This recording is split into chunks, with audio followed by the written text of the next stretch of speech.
This section distinguishes functions that have return values and those that are void, and issues when you do not use the return value that a function does have.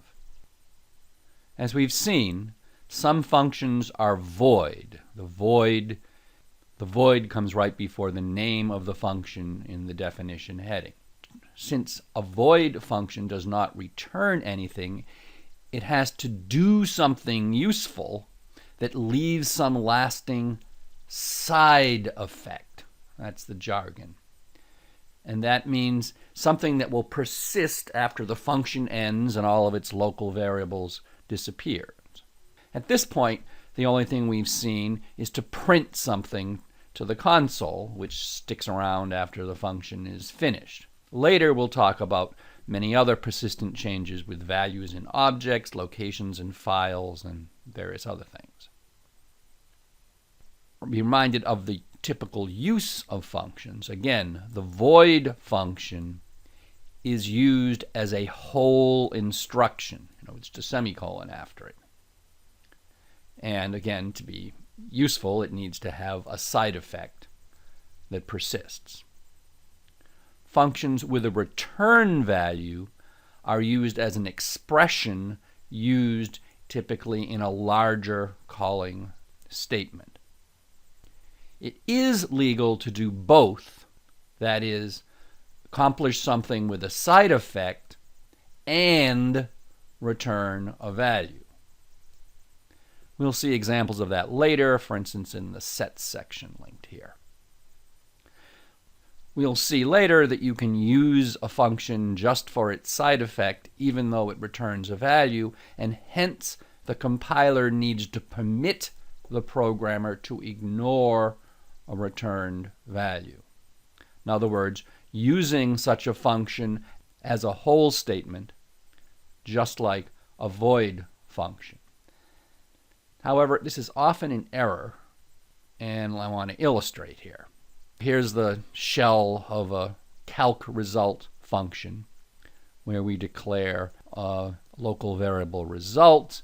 We do something to create a value for the result, and then we return the result. Now imagine this bad use of the result in this other function that we'll have calling calc result. We declare result, initialize it. We could later call calc result in some form, and of course it calculates a result and returns it. Presumably, if you then want to write out the result here, we would like the result that comes from calc result, and of course it was set here. But you'll always print 0, this 0 here, because result here is a local variable inside calc result.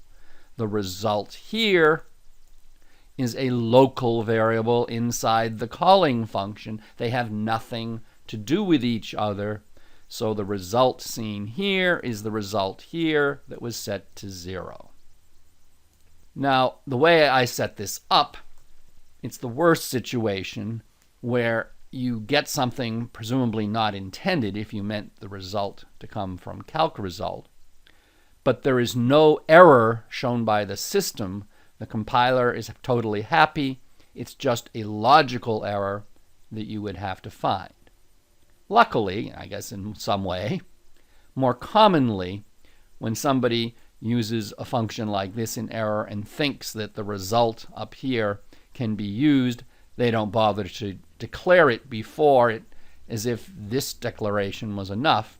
And at least in that case, you get a compiler error because this result is not declared if this is missing.